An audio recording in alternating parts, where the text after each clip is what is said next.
ఉత్తరప్రదేశ్ రాజధాని లక్నోలో ఉన్న జిల్లా జైల్లో హెచ్ఐవి కలకలం. జైల్లో 63 మంది ఖైదీలకు హెచ్ఐవి. ఖైదీలకు హెచ్ఐవి ఏంటి? వారు జైల్లో ఉంటారు కదా అనే అనుమానాలు మీకు రావచ్చు. అయితే దీని వెనక బలమైన కారణాలున్నాయి.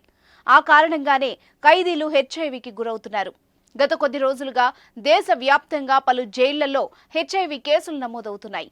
అధిక సంఖ్యలో ఖైదీలకు ఈ వైరస్ సోకడం ఆందోళన కలిగిస్తోంది.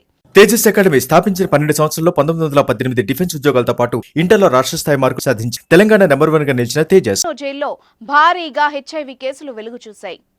జనవరి 1, 2023న లక్నో జిల్లా జైల్లో టెస్టులు చేయగా మొదట 47 మంది ఖైదీలకు హెచ్ఐవి సోకినట్టు తేలింది. సెప్టెంబర్ 2023 నుంచి హెచ్ఐవి టెస్టింగ్ కిట్లు అందుబాటులో లేనందున నవంబర్ నెలాఖరు వరకు జైల్లో హెచ్ఐవి పరీక్షలు సాధ్యం కాలేదు. చివరిసారిగా డిసెంబర్ 3న నిర్వహించిన శిబిరంలో ఖైదీలకు హెచ్ఐవి పరీక్షలు నిర్వహించగా వారిలో 36 మందికి హెచ్ఐవి సోకినట్టు తేలింది.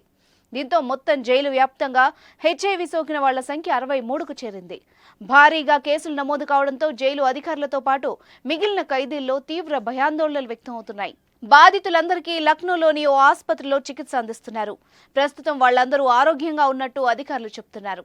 అయితే జైల్లో నిర్బంధించే ఖైదీలు హెచ్ఐవి బారిన పడడం ఆందోళన కలిగిస్తోంది. దీనికి కారణం ఏంటి అన్న ప్రశ్నలు వస్తున్నాయి.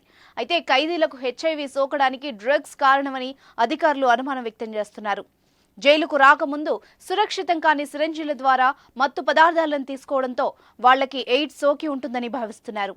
జైల్లోకి వచ్చిన తర్వాత ఏ ఖైదీకి కూడా హెచ్ఐవి సోకలేదని జైలు అధికారులు స్పష్టం చేశారు. అదేవిధంగా గత 5 ఏళ్లలో హెచ్ఐవి వైరస్ కారణంగా ఒక్క ఖైదీ కూడా మరణించలేదని వెల్లడించారు. తాజా ఘటనతో లక్నో జిల్లా జైల్లో రోగుల ఆరోగ్యం, భద్రతా పరిస్థితులపై ఆందోళనలు వ్యక్తమవుతున్నాయి. ఇదే జైలు నుండి హెచ్ఐవితో బాధపడుతున్న ఖైదీల్లో 20 మంది గతంలో విడుదలయ్యారు.